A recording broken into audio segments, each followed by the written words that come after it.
talk to me a bit about cognitive behavioral therapy, and then we'll kind of get into like, how can it be used in terms of like sexual therapy? Like, how does that work? Yeah, so cognitive behavioral therapy, or CBT for short, has become quite popular in the public sector, at least. And I think a big reason for that is that it's easy to measure and the tools are kind of easy to teach. Now, for that same reason, there's lots of resistance around CBT because it requires a lot of talking in detail, a lot of repetitive questions. It requires a lot of attention. So I think a lot of folks feel like it's not always accessible, or they feel like it interferes with building a good relationship with the client. And so, there's good and bad, but it is an easy thing to measure and it has gotten a lot of praise. Now, in a basic sense, CBT is about connecting your thoughts, feelings, and behaviors. The idea is that, when we have a lot of difficult feelings in a particular context or situation, whether it's about somebody else or ourselves, if we've got a lot of difficult feelings, those feelings are probably connected to thoughts. And some of those thoughts are going to be accurate. They're going to be accurate assessments of the situation, but they could also be connected to unhelpful patterns of thinking, right? So CBT and thought records in particular aim to help us think through difficult situations or situations that bring up difficult feelings in a linear way so that we can understand what are all the things we're thinking about in a particular situation. And then think about, are there like core beliefs that those thoughts map out onto? And then we can come up with alternative ways to think about that situation. So if we shift how we think, we can reduce the intensity of the feelings we're experiencing.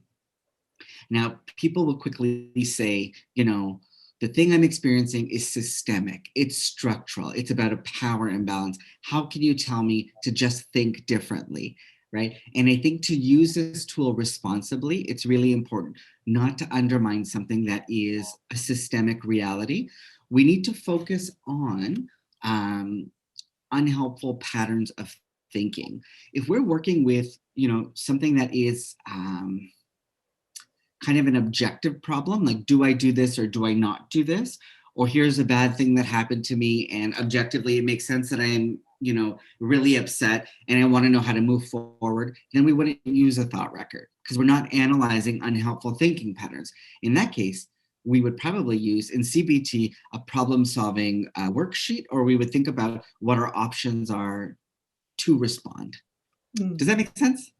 Yeah, definitely. Well, I'm because I come from an arts-based background, I'm thinking about it as it's a rehearsal for tough conversations or when we're dealing with kind of intense emotions, so that if we know all of those like conscious and also unconscious like thoughts and values and beliefs that are coming up for us, we're better prepared when we get to do that in real life. Does that sound about right? Totally. You know what? I am going to answer that question from the beginning, actually. So here we go. Lots of folks are curious about what CBT is, or what cognitive behavioral therapy is. And I'm going to tell you what the main tools are first. So there's something called behavioral activation. Then there is thought records. Then there are problem solving methods. And then there's behavioral experiments. So the first one, behavioral activation, is really good for folks who are struggling with motivation. It helps you schedule things that might bring you joy into your daily life and pair it with things that are difficult to do. We won't be talking a lot about that one today. The second one is a thought record. It helps you think about a situation that activates an unhelpful thought pattern or a lot of difficult feelings, so that A, you can understand what your thoughts are, and B, you can connect them to your feelings and to see if you can reduce the intensity of those feelings so you can move forward. Then we've got problem-solving worksheets or problem-solving methods. Those are about difficult situations where you're not sure what to do, but you're working with objective information. So you're not working with unhelpful thinking styles. Your emotions aren't super out of whack. You're just choosing between a lot of difficult situations. So if you are, let's say you got let go from a job and you're thinking about what to do next, we could use a thought record if it brings up unhelpful thinking patterns, but likely if you're thinking about what to do next, we're just going to use problem solving, right? Just like if you've experienced something objective, like you experience an incident of sexism or racism, right? We're not going to think about your unhelpful thought pattern because we don't want to dismiss the thing you've experienced, but rather we might talk about what your options are to respond. Right. The last thing I mentioned was behavioral experiments. These are a bit complicated, but they're super fun. We won't talk about them today, but I'll tell you that they are experiments that you set up with your therapist when you think about what it might be like to try something new. And you'll say things like, if I do this, then this might happen. If I call this guy back, then I might get rejected. If I call this guy back, then I might not know what to say. If I initiate sex with my partner, then they might reject me. So if then statements, if I do this, this might happen. And then you work through and say, okay, how will you know this bad thing is happening? And if you're getting a suitable response or a positive response, how you know that's happening. So you help people come up with evaluation criteria when they're going into something that is bringing up a lot of anxiety or difficult emotion. Right. So behavioral experiment is like trying something new in the world. Problem solving is like, it's usually for like tough decision making. Behavioral activation, great for when you're struggling with motivation. And thought records are the thing that are used over and over and over again in CBT, and they're to help you think about a situation in a more linear way. Mm-hmm. Does that answer your question? Yes. Yeah. It totally makes sense. And you're like, yeah, it also makes sense that you would want someone who's like a trained professional to lead you through that, because there's a lot of intensity around it. There's a lot of different ways to practice it. How do you do it ethically? So yes, I feel like I'm in very capable hands. So yes. All right. So, do you, Leah, want to try doing a thought record with me? Yes, let's try. I'm very into it. All right, we're going to give it a try. And we'll put in a little disclaimer here, right? So we're working together as people who are not in a therapeutic relationship. The purpose of this is for us to demonstrate to our viewers how a thought record, a CBT tool, can be used in the context of sex and relationship therapy. And I'm going to be asking you a lot of questions as though you're the client. You may give responses that reflect your own experience, or they might be made up. Who knows? Like, our audience viewers won't know either. Does that sound okay? Yeah, definitely. I feel like my theater training has prepared me for this. We'll still a little role play. Okay, good. Because this won't be confidential. It will not. I'm so glad they won't know. I'm like, right. Is that like a Leah response or like a, you'll never know. Who knows? Yes. So on the screen, you're going to see like this 8-column thought record. Yeah. And I'm going to do all the typing. So you just have to follow along and make sure what I'm writing is accurate and answer some of the questions I have. Okay. I can do that. Okay, great. So Leah, I want you to think about a situation that you might want to talk about in sex or relationship therapy, something that has been difficult for you. And we can spend a few minutes to figure out what the situation is. Mm-hmm. You know, I'm kind of thinking a bit about like what are questions that I get asked very often, and then also like from my own personal experience, what's coming up. And so a part of it is like communicating to a partner when you need something. And I think that's especially hard when it comes to telling them what you need in a sexual experience. Like, it would bring me so much pleasure if you did this, but how do you even initiate that conversation?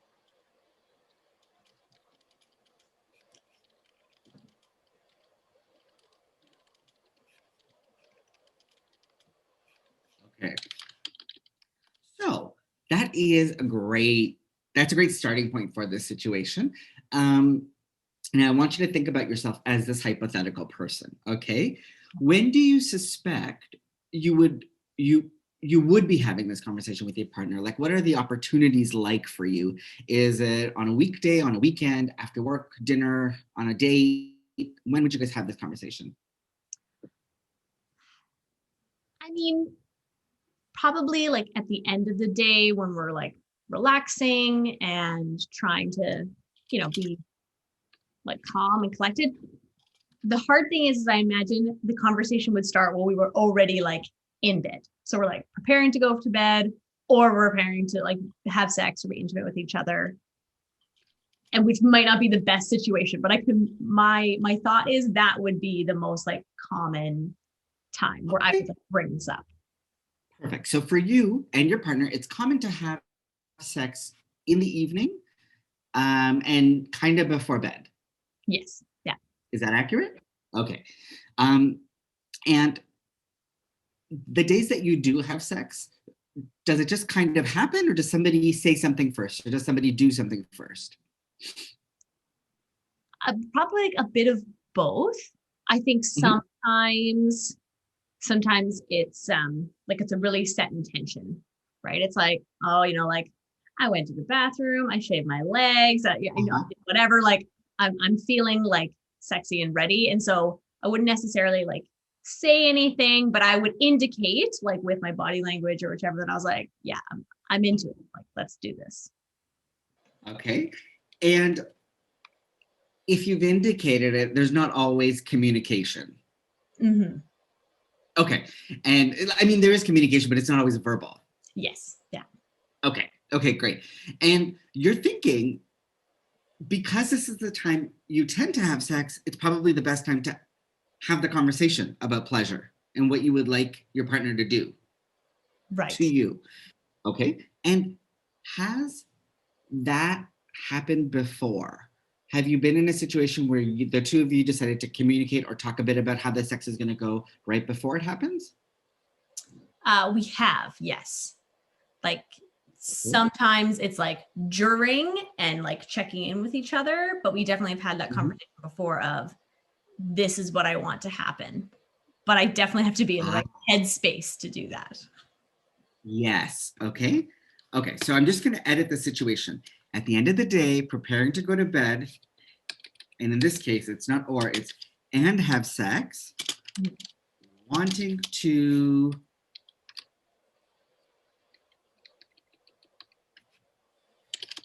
tell my, oops, sorry, No worries. tell my partner, um, wanting to tell my partner um, about what I want sexually. Yeah. Um, Now, here's the hard part. Well, it's not actually going to be that hard, but let's come up with what it is you want to ask for. Because I think if we're super clear about it, we can anticipate better what the resistance might be, or what the awkwardness might be, or what the challenges might be for either of you. Right. So when you say there's something specific you want your partner to do with you or to you, do you feel comfortable sharing what that thing is? Yeah, definitely. So I think I would say to my partner that I want them to go down on me. I want them to give me oral sex. Okay.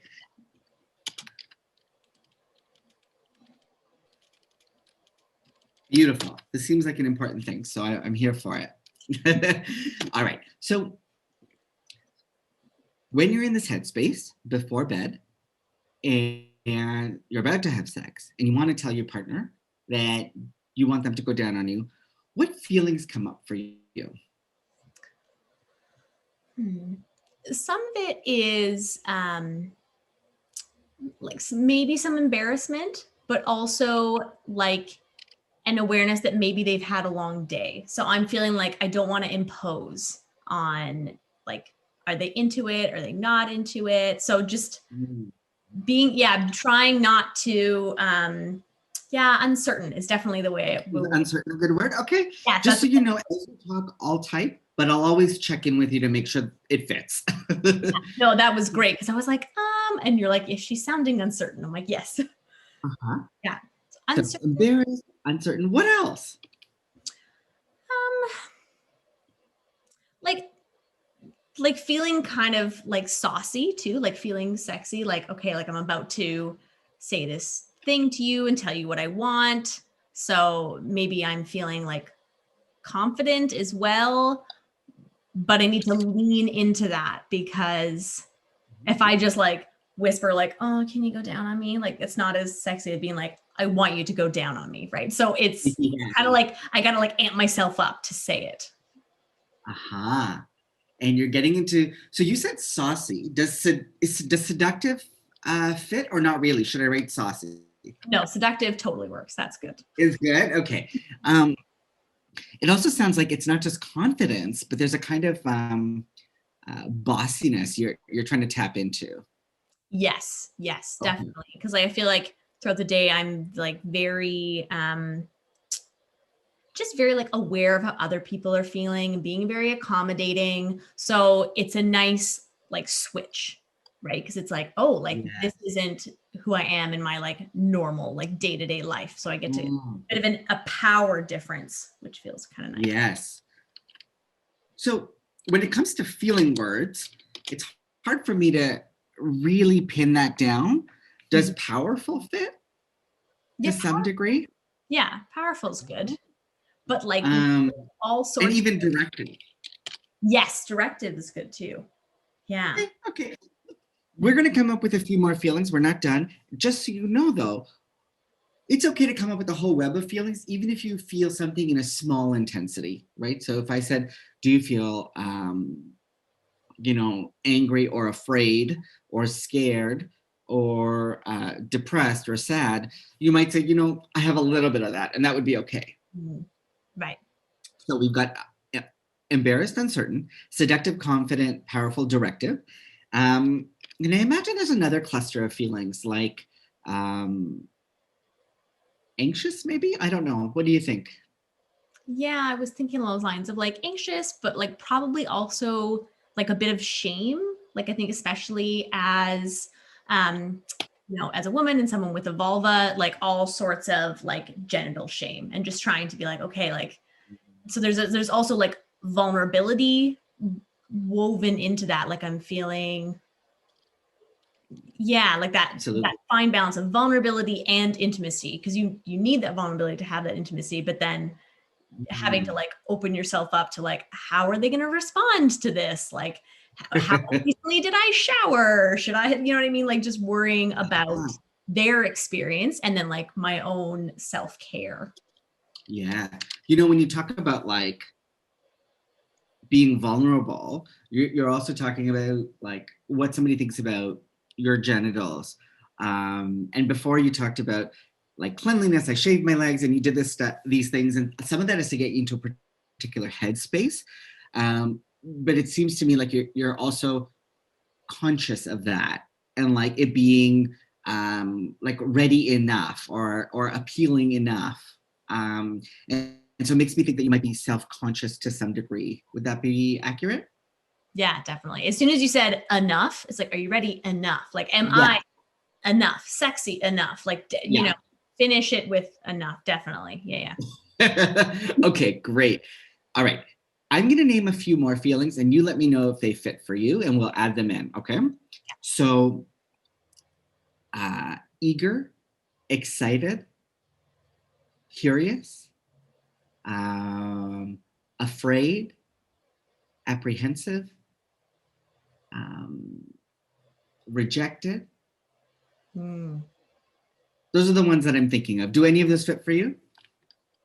Yeah. The kind of the juxtaposition of eager and rejected, that felt really like that. Yeah. Yeah. Um, so it's interesting because like nothing has been communicated yet, and we're already tapping into rejection. So I'm gonna call it an anticipatory. I'm gonna call it anticipatory rejection. That's not really like it's a real thing to us, but I don't know. Like a ton of people might not be like, hey, that's a feeling. we know that it's a feeling. We know that it's an experience you have and people in the world have. So Do you think there are any more feelings to add to the list? I feel like it's a pretty good list. Like it feels kind of like balanced. Like you're kind of, you're on that edge of it could go either way. Yeah. All right. So here's what I'm going to ask of you. So for each feeling, I want you to rate its intensity for you on a scale of 1 to 10. So 10 means it's really intense. 1 means very little or almost not at all, but it's just kind of there in the background. And you're thinking about this feeling not during or after. You're thinking about this feeling as you're about to have this conversation with your partner, because that's a specific situation. And it's likely right before you're about to have sex. So think about that headspace. So to what degree do you feel embarrassed? Probably like about your ask. Yeah, about like a 3 or a 4 around there. Okay. What about uncertain? Yeah, maybe like a 4 or 5, like a bit more intense than that. Okay. Eager. Also a 5. Okay. Seductive. Oh gosh. Gosh, it just depends on the day. Well, maybe like a 6. Okay. Yeah. Confident. Yeah, like a 5 as well. Powerful. Like a 4, I'm thinking. Okay. And directive. Like a 2. Yeah, I was thinking that. Like I want it to be more, but that's okay. Yeah. You described yourself during your workday as thinking a lot about other people, and now you're talking about switching the headspace to be more about yourself, right? And so the shift in the headspace is maybe part of the goal of this thought record, but we'll see. So taking yourself back to this situation where you're about to have a conversation with your partner, you want them to go down on you. Where's the shame at? Probably about a 5. Anxiety? Like 3. Vulnerable.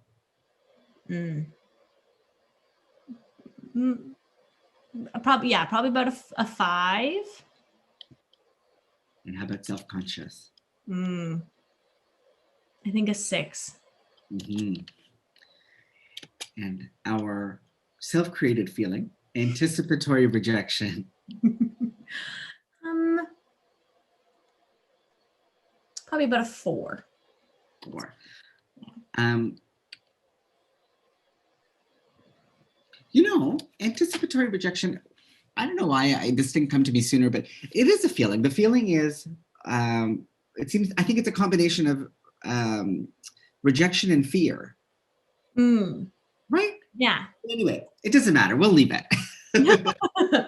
So at this particular time, when you want to have this conversation with your partner and you're feeling a slew of things,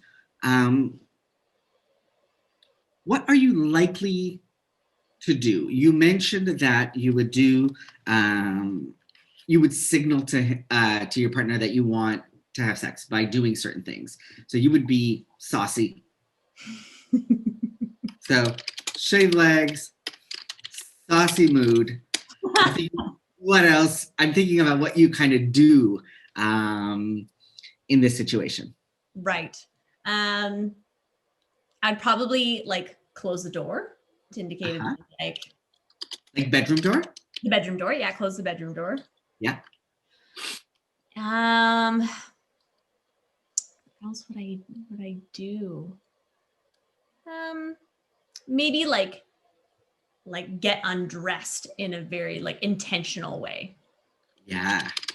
Yeah. But like try not to be like too overt, but you're like, I know that you're watching me take off my clothes. So I'm going to do it. Right. Like, I'm not just going to like tear them off me. I'll take my time. Okay, that sounds great. So I'm already picturing a bit of an energy curve where we're going up, right? And my guess is that you're talking to me about this today because in the past you've thought of being directive, you've thought of bringing this up, but you somehow were unable to. And so on the days when you were unable, so the curve goes up, you're kind of getting excited. And on the days where you don't follow through, what is it that you end up doing? Do you end up having no sex or having penetrative sex without oral sex? Like what ends up happening? Yeah, probably like a bit of like half and half. Like sometimes it'll just be like, oh, I'm just gonna read my book and go to sleep. Like we're not gonna have sex. I kind of indicate that that's kind of like not gonna happen. Right. Okay. Yeah. And then other times like, oh, you know what? It would just be easier if we do kind of like the same routine. We'll do the same sexual script that we do. Yes. You know, like we'll make out, we'll touch a bit, you know, I might go down on you for a little bit and then we'll have penis and vagina sex. Right. Great. Okay. So I'm appreciating the detail here because it's very helpful. Now, in this situation, right, end of the day, preparing to go to bed, wanting to have sex, you know that you probably will, but you really want to tell your partner, hey, I want you to go down on me. And you brought up quite a range of emotions, right? So when you're feeling shame, anxiety, self-consciousness, why is that? What are you thinking?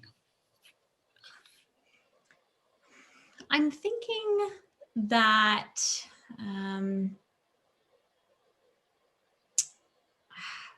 I want them to enjoy going down on me. So I want to like I'm like kind of come back to like self-care, like cleanliness. It's like I want you to enjoy it, so I have to make sure that I'm like prepped and ready for you to have the most like enjoyable experience. But automatic thought. Yeah, I think a part of it too, what I'm kind of like thinking is how long is it going to take me to orgasm? I'm like, oh, like I want you to enjoy it, but I don't want you to be down there like too long. Maybe your like jaw starts hurting or something. Like Okay. So you're worried that they might get tired. Yeah. Tired if it takes me too long to orgasm. So I should have clarified this earlier. In this scenario, what you're asking for is to get oral sex until you come, and that's it. Like you want it to be like kind of a scene where you get like serviced and no reciprocation. Is that right? So, yeah, sometimes like maybe, and then if I'm like feeling benevolent, then maybe we'll have penetrative sex afterwards, or maybe reciprocate. Okay, so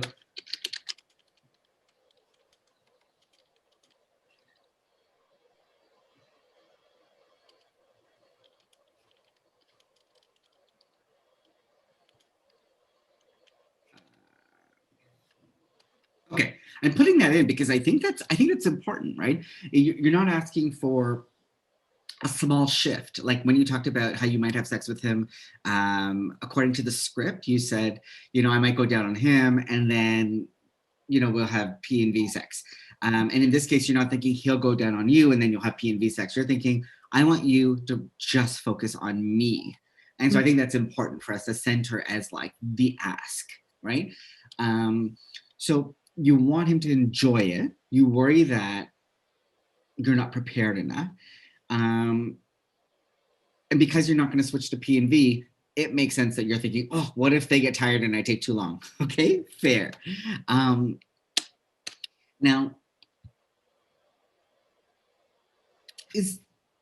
if your partner said no, how would that make you feel? Because you're anticipating rejection or you fear some kind of rejection. So what form would that take?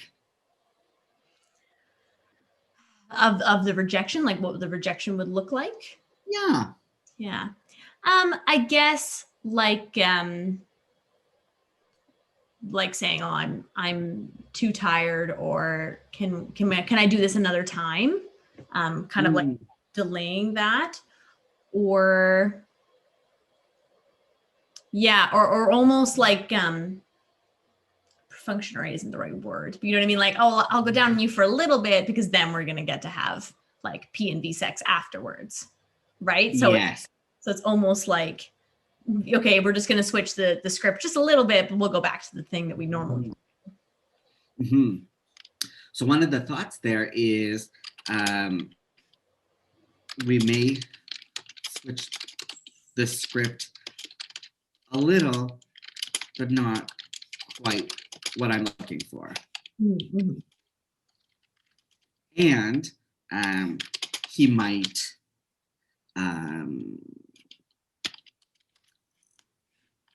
delay or say no to sex that day, that night. Is that right? So like there's this indirect way where he might not say that, no, I'm not into that, but more likely he'll say, that sounds great, let's do it another day. And he'll say no to sex that particular night. And that would feel like a bit of a rejection for you. Is that right? Mm-hmm. Yeah, like he's letting me down easy. Yeah. Yes. Yeah.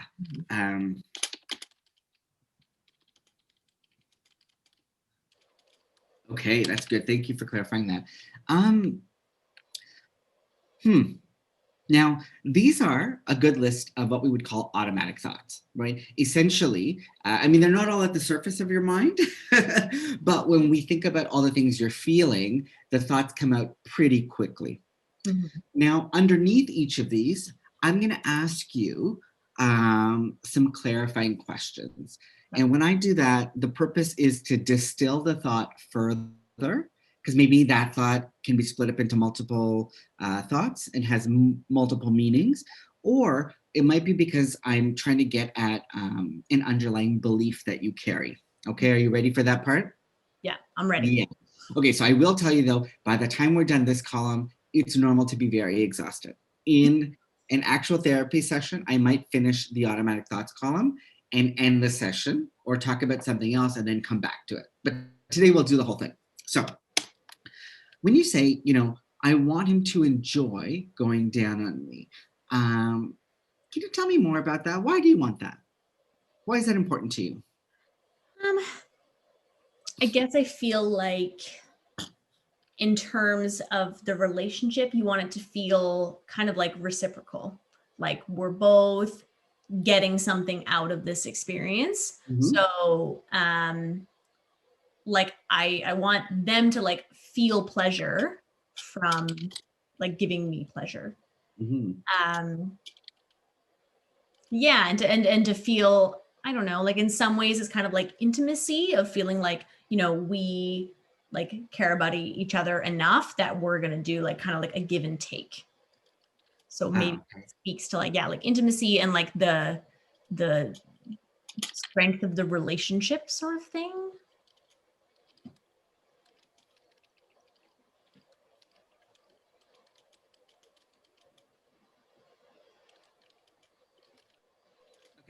So as you were talking, here are the two things I wrote down, and I want to make sure they're accurate. So when you talk about, I want him to enjoy going down on me, you're thinking, well, at a basic level, there's like a rule here that we should be working with or around where we should both get something out of this dynamic. Mm-hmm. And the give and take, you said like, I think there was a should in there where you said, if we want to give each other this kind of pleasure, it means that we care about each other. Is that right? Yeah. Yeah. Yeah. Okay. And if one person happens to get pleasure more often than another person, then what does that say about the relationship? Or what does that say about your place in the relationship? I like in some ways the person who like receives more pleasure seems to hold like more power in the relationship. Yeah.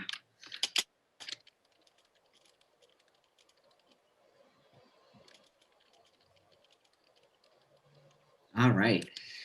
I'm going to get rid of this first one only because we're not going to have enough space. So it's this kind of logistical thing.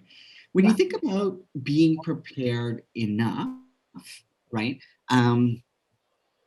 What will happen if you're not? They might like think I'm disgusting or, you know, like, yeah, I guess a lot of that like fear is around like disgust or being like, oh, like it smells and all sorts of, you know, Mm. common like misbeliefs we have about vulvas, right? But it, Yeah. yeah, but doesn't mean that I don't then like haven't internalized those feelings about my own vulva. Mm-hmm. You know, um, I wonder, you know, so far we're saying the other person will think this. So we're thinking like they might have a disgust response, but it seems like it's not just about them. You also seem to have a disgust response. Is that accurate? Yeah. But yeah, it's interesting. Like not a disgust of like anyone else's vulva, just my own. Yeah. Right. Yeah. So just feeling like, um, uh, not like sanitary, but is it like sexy enough or like alluring enough that you would like want to go down on me? Mm-hmm.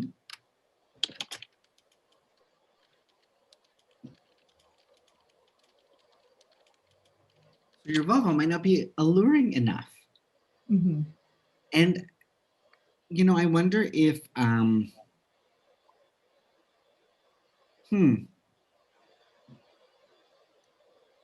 think there's something else here. I'm just thinking for a moment. Like, what if that's true? What if not that it's disgusting or smells or anything like that, but what if it's not alluring enough for your partner? Then what message are you going to register about your body? Mm. That they're kind of like doing me a favor. Mm. Yeah, that it's almost like an act of service as opposed to like a sexual encounter that's positive for both of us. It's like, oh, like I'll do this for you because you do other things for me, right? It's like, yeah. Right. So if they're doing you a favor, it sounds almost like they're making a concession or a sacrifice Yeah. in a way to protect your feelings.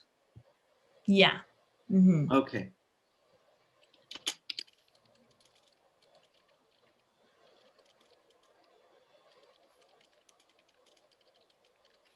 Okay. Now let's go to this other thought you had, that they might get tired if it takes you too long to orgasm. If it takes you too long to orgasm, what does that say about you, your headspace, where you're at that day? What does it say about your body in general? Like if it takes me too long to orgasm, I'm like preoccupied or I'm not present and in my body at that moment.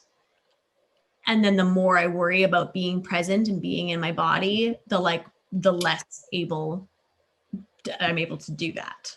Yeah, you know, but why would you not be in your body, or why would there be such a focus to make sure you orgasm in a timely fashion? Who does that serve? I feel like in some ways it serves like their feelings. Like I want them to Yeah. feel like they're successful and like they're sexy and can give me pleasure because you know they know what I like and they know how to make it happen. Right. So I don't want in some ways for like them to feel rejected because I don't want. Mhm. Yeah. So I'm glad that you said that, because part of you, it sounds like you went from being directive to being really worried that like they won't feel like they're good at what they're doing, or that it'll threaten their masculinity if you don't come fast enough or in a timely way, and their jaw hurts, and then you guys kind of stop or keep going or what have you. Mm. Um, if your partner were to feel like they aren't great in bed because you didn't come or it took you too long to come, then what? How does that affect the relationship? Will they resent you, or will you not be able to ask for that thing again? Yeah, it feels like I have less ground to stand on if I want to ask for that again, and that it um kind of erodes the sexual compatibility maybe of our like relationship.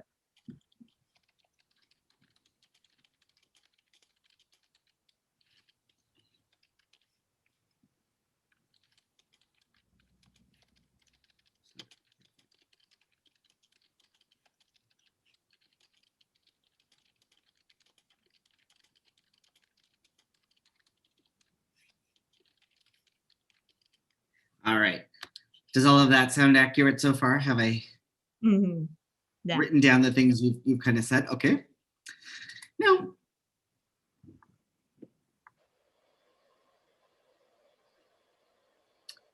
if you switch the script a bit, but it's not quite what you're looking for, so you say something, and this is why you're a bit apprehensive or anxious or uncertain, because you're like, I might say something, but then it doesn't quite go the way I want. Um, I wonder if it's going to have any repercussions for how you see either yourself in the relationship, or how you reflect on your communication skills, or how you reflect on your compatibility. Like, what is the consequence? What comes up for you when you think about a small deviation from the script but not getting what you want, despite having asked for it? Right. um I guess it's a fear of like not having like equal say or like voice in the relationship, because we should be able to ask for what both of us need, and kind of comes back to that reciprocity piece of like not like we do the exact same things in equal measure, but there's more equity around like the give and take. Yes, absolutely. And when you say he might delay or say no, or he might let you down easy, um, uh, I wonder if I wonder if it's similar to like not having as much power as the other person. But tell me, if that were to happen, how would you feel? Or what would you be thinking? Would you hate him? Would you say I'm breaking up with him? Would you think this is going to end everything? No, it wouldn't end everything, but I think it would kind of like chip away at my own self-confidence, so that I would be less likely to be more directive in the future, even though that's something that Mhm.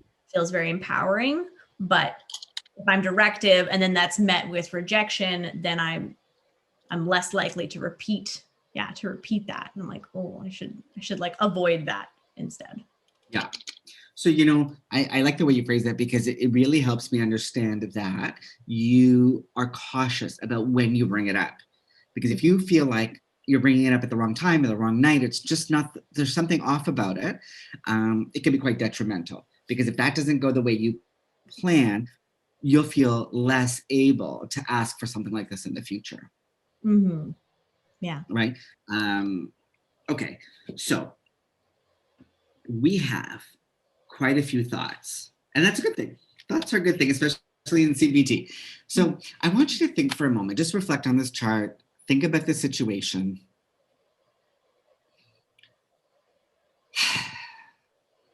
and let's look at the automatic thoughts, particularly the thoughts or the beliefs that have arrows beside them. And I want you to pick out one that feels the most salient. That's going to be the hot thought. Now, this is the one that you feel like is really central when you think about this situation, it's the one that encompasses most of the difficult feelings. So for example, I don't have as much power as the other person, or they're doing me a favor, perhaps a sacrifice to protect my feelings. My vulva might not be alluring enough. They'll think I'm disgusting. If it doesn't go well, it might mean we're not sexually compatible. I don't have equal say in the relationship. Our power is unbalanced. I won't be able to be directive in the future if this doesn't go well.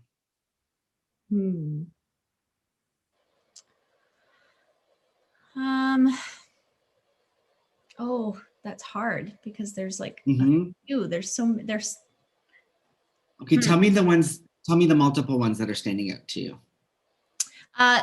If it doesn't go well, it might mean we're not sexually compatible.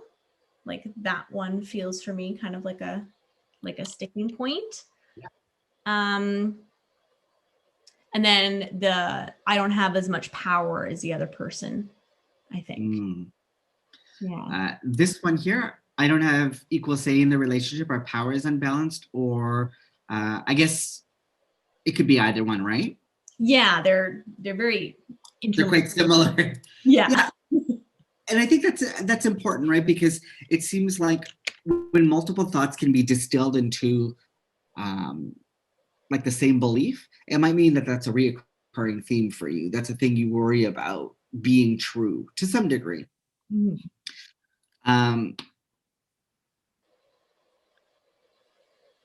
Now,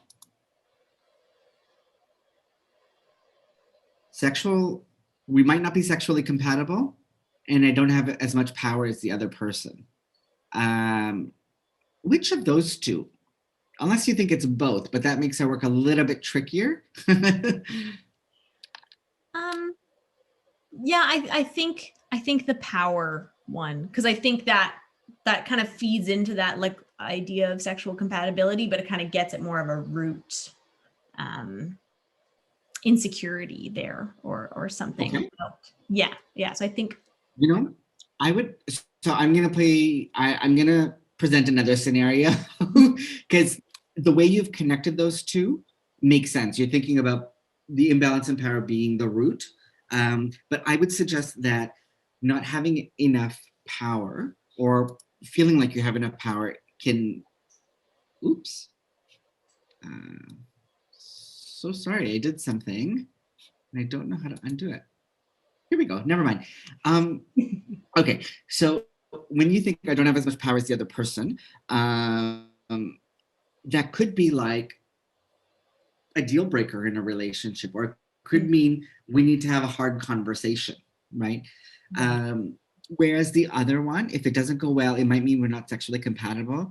To me, that doesn't sound like a hard conversation. To me, that sounds like grief and loss. Like it makes me think, oh my gosh, the fantasy I had about what this relationship is gonna change, and something's gonna be revealed that we can't undo, and we're gonna have to face that. So I just want to point out that these two statements are giving me somewhat different vibes. So before we proceed with the power one, I just want to make sure that's the one that you think is most salient in this situation. Oh, that's a really good point about the sexually compatible one, about around like grief and having to renegotiate what we think like the relationship section is going to look like. Yeah, in all fairness, I think lots of people have difficulty with the conversation about opening up in relationships for a similar reason. They're worried that like if we have this talk and it doesn't go super well, like I think they anticipate grief, like there's going to be some kind of loss. And it doesn't mean we'll break up, but it could be like loss of stability, loss of predictability, loss of opportunities to have the conversation, that kind of thing.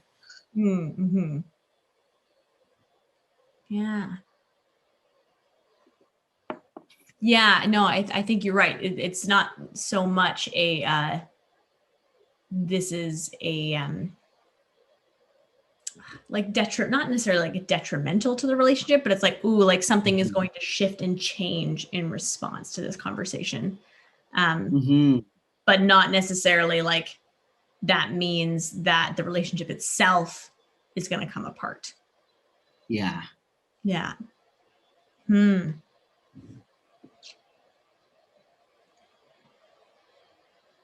don't know. Okay. Look, if they're both speaking to you, we can just keep them both. Yeah. Why don't we start with one and we'll go through it, and then I can, let's choose one for our purposes. Yeah, so I think let's go with this sexually compatible, grief negotiating. Yeah. Yes. Okay. All right. So if it doesn't go well, it might mean we're not sexually compatible. Now, what's some evidence in your life that supports this hot thought? This hot thought being the one we've chosen, that if it doesn't go well, it means we're not sexually compatible. Evidence could be we've had difficult conversations before and that shifted things, or these kinds of conversations haven't gone well in my past relationships, things like that. Yeah, I think, evidence that is, especially in like past relationships, like not being able to ask for what I wanted and then realizing that we were sexually incompatible, which didn't end the relationship, but it was definitely a part of what ended that relationship. Okay, so just to make sure I heard this right, actually, I didn't hear it at all. Say it one more time. Okay. So in like a past relationship, if like I didn't feel like I was able to kind of like advocate for what I wanted, and so and just felt like what we wanted sexually was just very, very different from each other. And so it's not necessarily that was a thing that ended the relationship, but it was like a part of that kind of the list of things that made it end. Yeah.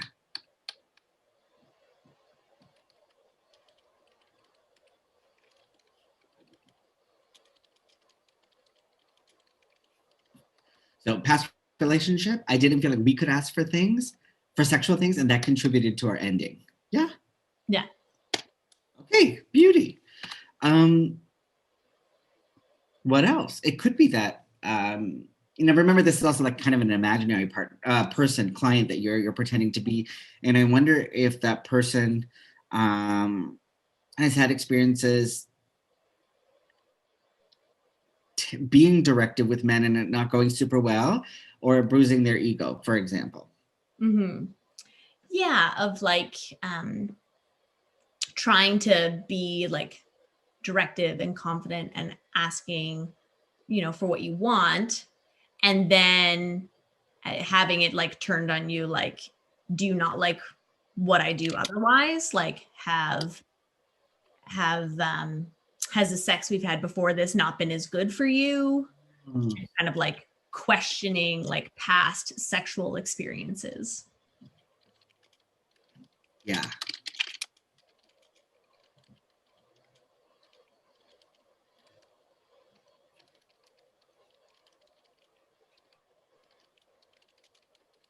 All right. So being directive has been turned around on me before. Then I'm dealing with their performance anxiety.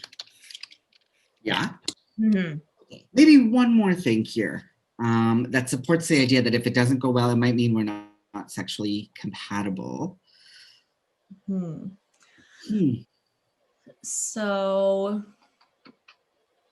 we've tried to have conversations before in this relationship about what we both like want, and like talking about like desires and fantasies, and those haven't always been aligned, like just like the other person is like Politely interested, but not like, you know, excited to have this experience. Right. And then you feel, I guess, some disappointment, or you're not sure where to go from there. Yeah. Yeah. I think that's the tricky thing about communication. Everyone says, right, communication is the key to everything. Well, I don't think it'll solve your problems. It'll make sure that things are out there. And then you kind of just got to sit with them. And sometimes it doesn't feel good to have it all out there. Hence why you're hesitant to have this conversation. So I like that. Thank you for sharing that. We're going to move it over to the column that says evidence that does not support the hot thought. So now we're thinking for reasons, evidence from your life, your past relationships, your current relationship, your any experience you've had talking about what you want sexually, where if it doesn't go well, it's not detrimental. Or if it, like, I don't know, maybe a person doesn't want to do that particular thing, but there's other things you're compatible around. Does that make sense? Yeah, I think so. I'll give you one and then tell me. Yeah. Okay, so evidence that we like I've been directed before, not necessarily about like them going down on me, but saying like, we're gonna do this now. I'm gonna do this. I want you, about other things. And that has gone well and was met by being like, oh, like that's really hot. That's really sexy. I'm enjoying the power that I'm holding in that situation. Yeah. Yeah. I love that. Okay. So you've been like, do this. This is what we're doing. And the other person has been into it and it's gone well. Yeah. I love that. Any other evidence that supports this idea that, let's say it doesn't go well. Could it mean something else?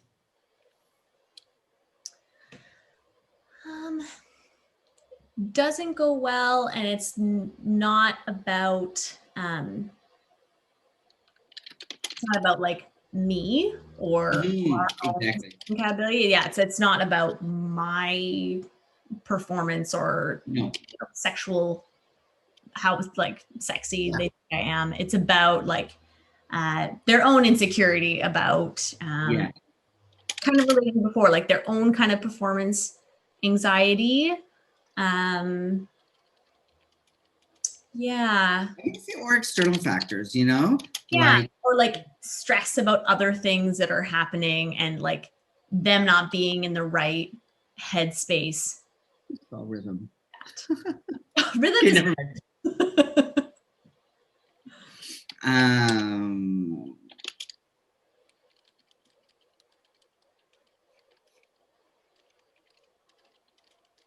Okay.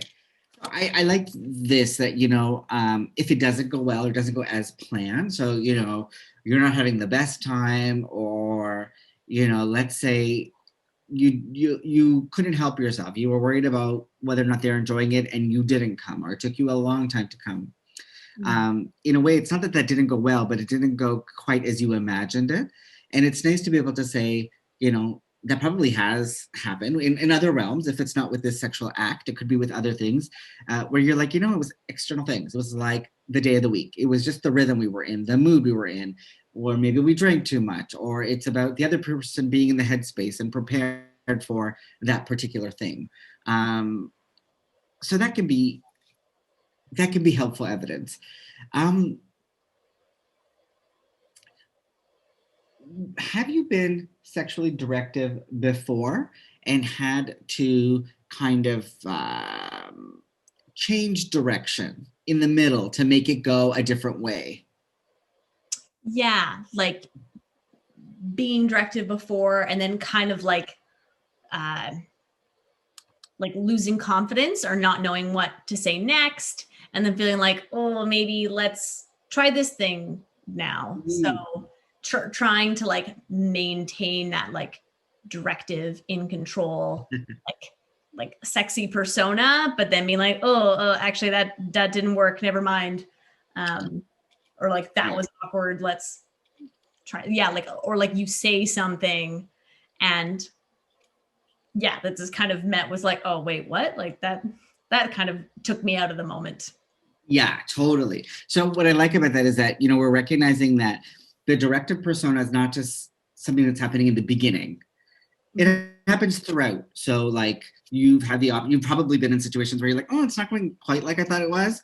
And you can shift, you can move his head somewhere else. Right? So these options are there. Yeah. Okay. And all of the things in this column that, don't support the hot thought, really they're about getting us to dismantle or challenge the idea that if it doesn't go well, it specifically means that you're not sexually compatible. It could mean something else. But we also want to, because we're talking about your directiveness and your confidence, we also want, to recognize that you probably have been directive and you have been confident before, and that's worked out well for you. Mm-hmm. So now we're going to the next column, which says alternative thought. Mm-hmm. And having done the evidence for and against the hot thought, what are some alternative thoughts we can come up with that are going to feel a bit more balanced? Right. I'll start you off with one. So for example, if it doesn't go well, we'll try something else. Right. Or try next time. Yeah, exactly. And another time we'll go there. Yeah. Yes. Another one that comes to my mind is there's always a chance to talk about how it went. So you're worrying less about it in the moment, and you're like, oh, we can always debrief about it later. Right. But now I'm doing the work, so it's your turn. No, I like that too. The not feeling like you can't talk about what's happening, like before and after, but also like during, of being like, that's really good, I'm enjoying this, or like checking in, like just being like, what's working for you, it's so hot when you're doing like this right now, or move your head a little down a little bit, or do that thing with your tongue, that's great. Yes. So is there a thought there that where you're saying that if you continue to be dominant and verbal throughout, it could make all the difference? Yeah, and then it feels a bit more like I have a bit more control over where it's leading, but then I also get to kind of like check in, but in a way that still keeps that directive persona, like keeps that going throughout.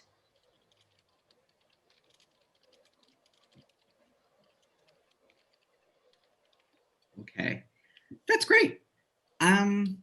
Is there anything else?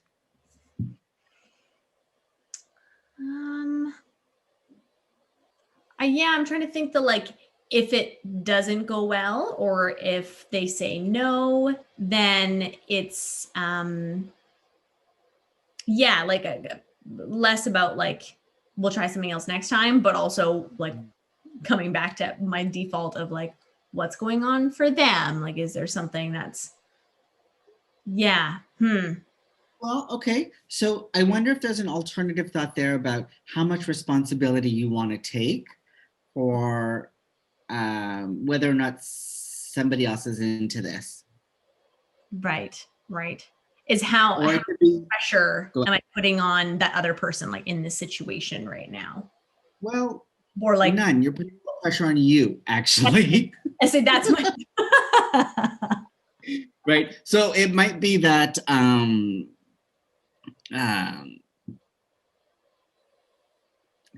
I'll have to trust that they'll tell me if it's not working for them.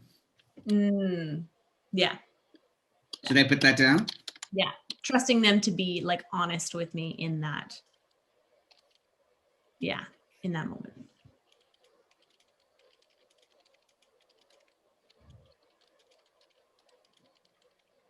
All right. Now, maybe something about sexual compatibility. Is there another way you can define sexual compatibility outside of like the one instance of oral sex that your partner might say no to? Like, I think there's an opportunity here to rework that. Right. So, like thinking about like our sexual compatibility, like more broadly, um, Mm-hmm.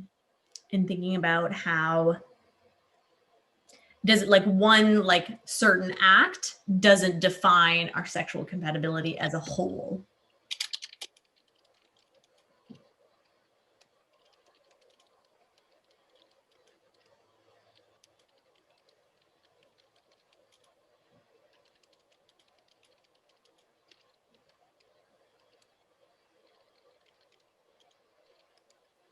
All right.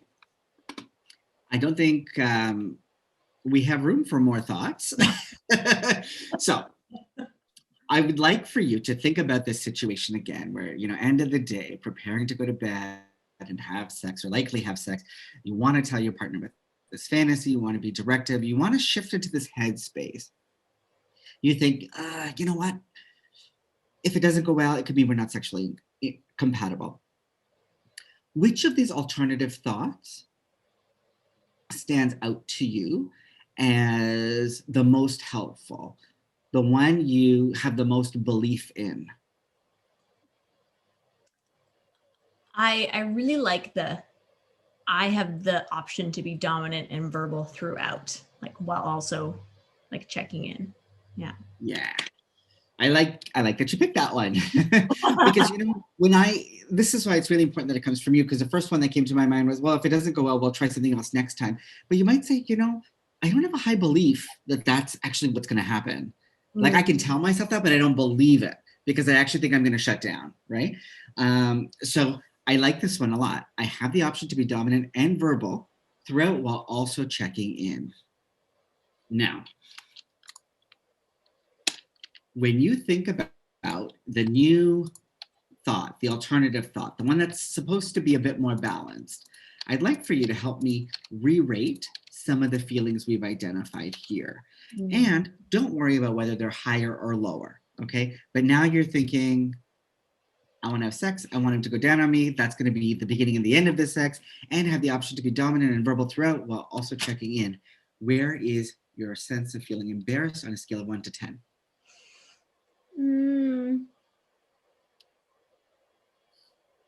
Like a 2, I think. Okay. What about feeling uncertain? I think about a 3. Okay. What about eager? Like a 5 or 6. All right. You can almost Seductive? challenged. Seductive. Like a 7. Yeah, you're going to be bossy throughout. I love that. And then confident? Yeah, similar. I think it would be like a 7 of like it's like okay, like I'm really Yeah. shifting into that. Like I'm just gonna be dominant throughout. Like it's gonna be a Yes. part of it. Okay. Powerful. Yeah, like a 6. 6. Yeah. Directive? I think a 7. I feel like I would Okay. commit to it. Yeah, that makes sense. Look, now we've got some of the tougher feelings and emotional experiences, right? So when you think like, I have the option to be dominant and verbal throughout while also checking in, where's your shame at?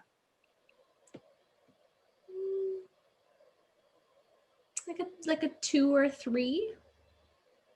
Okay. And anxious? About a 2, I think. Vulnerable? Like 6, I think. Yeah. Feeling more vulnerable. Yep. Self-conscious? Like a 5. Yeah. Makes sense. Now this anticipatory rejection or fear of rejection, where would that be at? Maybe like a 3, I think. Mm-hmm. Now, are there any new feelings that come up for you? Yeah, kind of along And I'm going to bold this one too, because it feels like a continuation of the first one. Yeah. Like if you're checking in, you're also trusting him to be honest with you, right? Yeah. So are there any new feelings that come up? I think excitement, like it's like excitement and kind of like novelty. Yeah. And almost, yeah, it's a part of that kind of like powerful thing, but in like I don't know, like in some ways, not like stopping the fact that like they're going to experience like pleasure, like they're not going to have an orgasm, but it's almost like heightened pleasure because they know they're not, because I've said they can't. I don't know if that makes sense. Yes. I don't know how do you distill that into a feeling? I mean, it is, okay, well, maybe we can say assured, because there's something about your fantasy that you feel assured about. Yeah. But you're right. It is hard for me to come up with a feeling. Maybe empowered. Yeah, I like that. Is that fit for you? Yeah. I wonder if you also feel a bit more playful and relaxed. I think the playfulness too, where it like it kind of like invites like laughter into it as well. So I'm being like directive, and so often I'd be like serious, and I'm feeling this thing, but also it can be kind of like a fun or playful thing if it's not like I'm telling you what to do and then like neither of us are going to talk until it's over, as opposed to like but we kind of have to improvise. So, you know, this talking, like when you're talking and you're expecting communication, would you say engaged is a feeling you're having? Yeah. I don't know if engaged is a feeling, to be honest. In fact, I feel like I pushed assured onto you. Do you think it belongs there? No, I do like assured. But empowered feels like it maybe is a bit more encompassing of that. Yeah, okay. Let's get rid of this thing I thought of. It's not about me. All right, let's just stick with these 4 feelings here. Now, when you think about this, you know, I have the option to be dominant and verbal throughout while also checking in, and I'll have to trust them to be honest with me about what's working. Where's your excitement at 1 to 10?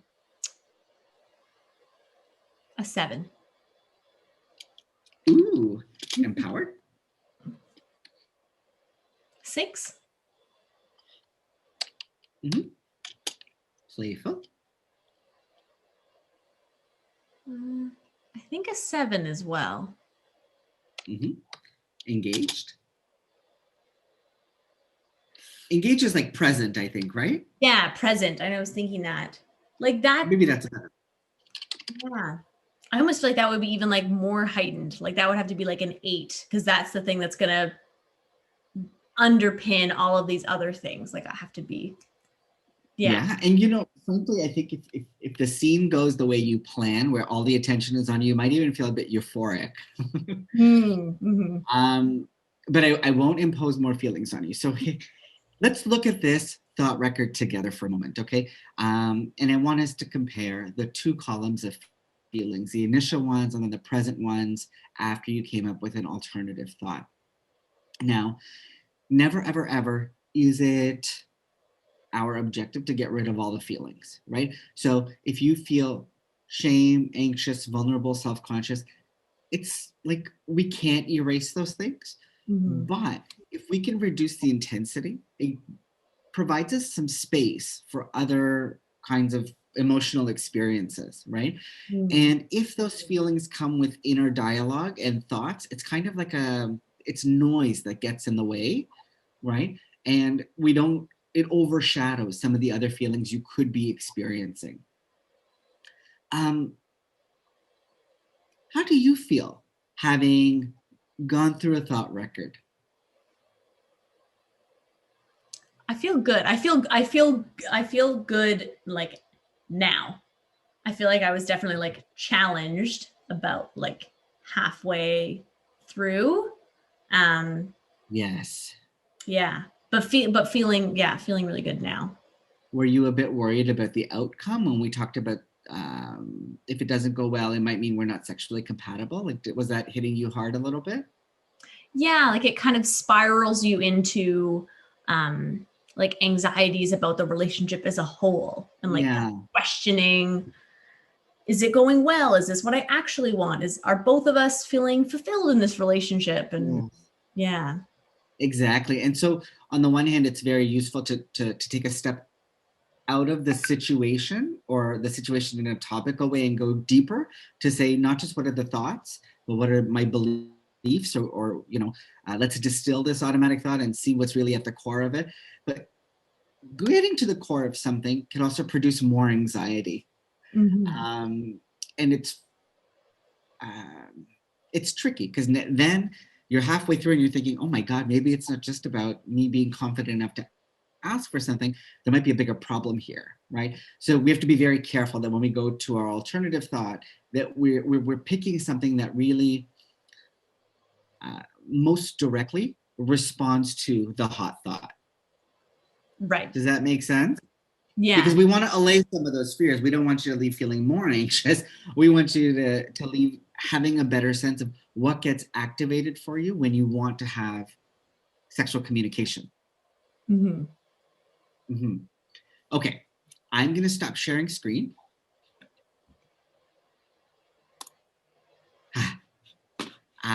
And now would be a great time for us to maybe just chat casually to tell me a bit more about. Maybe I'll ask you a couple of questions. Yeah, sure. I'll ask you a couple, then you ask me a couple, and then it's dinner time, Perfect. Well, not where you are, but where I am. Almost. It's time for a beer. So Yeah, exactly.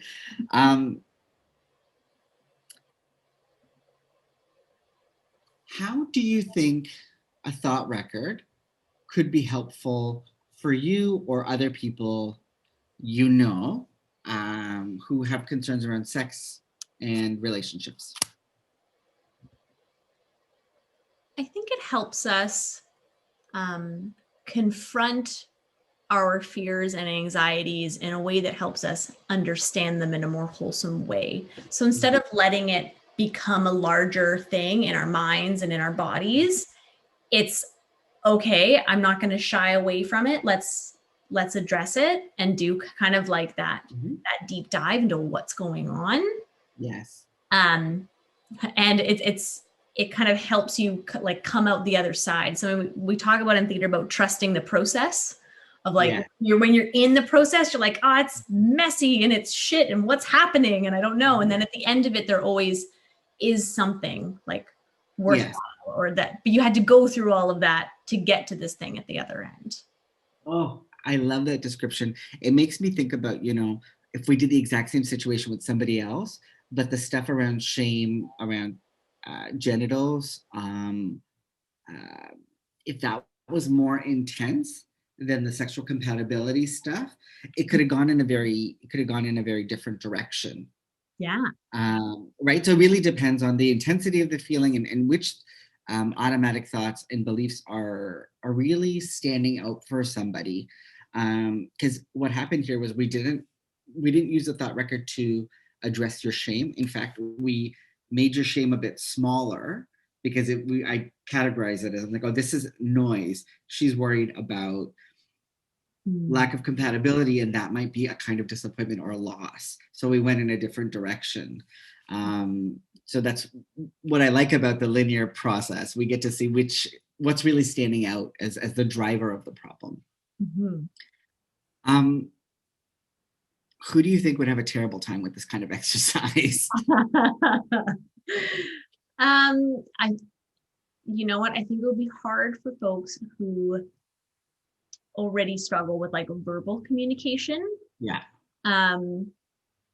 Like I wonder, and again, like as like a theater artist, so much of how we like feel is embodied. And so having someone like show us with their body what that would feel like in that moment, and then to be able to offer those words. Because sometimes when you were able to, I'm uncertain, even just having you type it, I was like, yeah, like you see me and you hear me and what I'm doing right now, because I'm not able to articulate that.